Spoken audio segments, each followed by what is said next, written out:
আসসালামু আলাইকুম প্রিয় শিক্ষার্থী বন্ধুরা, তোমরা যারা 2025 সালে এসএসসি পরীক্ষা দিবা তোমাদের জন্য আইসিটি প্রথম অধ্যায় থেকে 20টি খুব গুরুত্বপূর্ণ এমসিকিউ দেওয়া হয়েছে, যেখানে তোমাদের পড়লে 100% কমন পাবে। প্রিয় শিক্ষার্থী বন্ধুরা, দেখো প্রথম অধ্যায় তথ্য যোগাযোগ প্রযুক্তি, বিশ্ব ও বাংলাদেশ প্রেক্ষিত। বৈশিষ্ট্য অনুযায়ী জীবকে শনাক্তকরণ প্রযুক্তি কোনটি? বায়োমেট্রিক্স।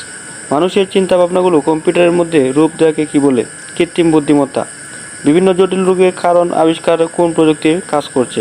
Bio informatics. কোন প্রযুক্তি ব্যবহার করে বিভিন্ন স্থানে থেকেও মিটিংয়ের কাজ সম্পন্ন করা যায়? টেলিকনফারেন্সিং। কোনটি আবিষ্কার ফলে যোগাযোগ ব্যবস্থার প্রভূত উন্নতি হয়েছে? কম্পিউটার। তথ্য ও যোগাযোগ প্রযুক্তি অপচয় কমায়। ই কমার্স এর অন্তর্ভুক্ত নয় লেনদেন।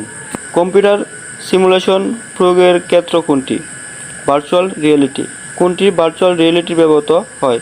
ত্রিমাত্রিক সিমুলেশন। প্লেজিয়ারিজম কোন অপরাধের সাথে জড়িত? অন্যের লেখা চুরি।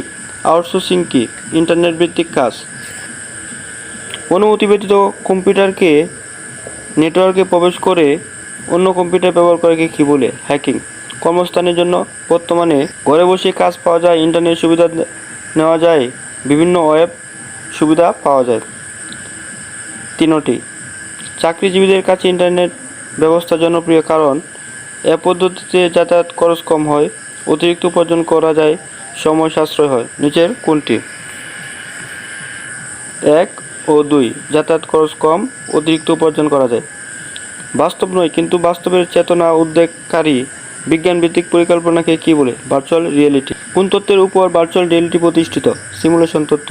ভার্চুয়াল রিয়েলিটি বৈশিষ্ট্য কোনটি? কাল্পনিক জগতের বিচরণ।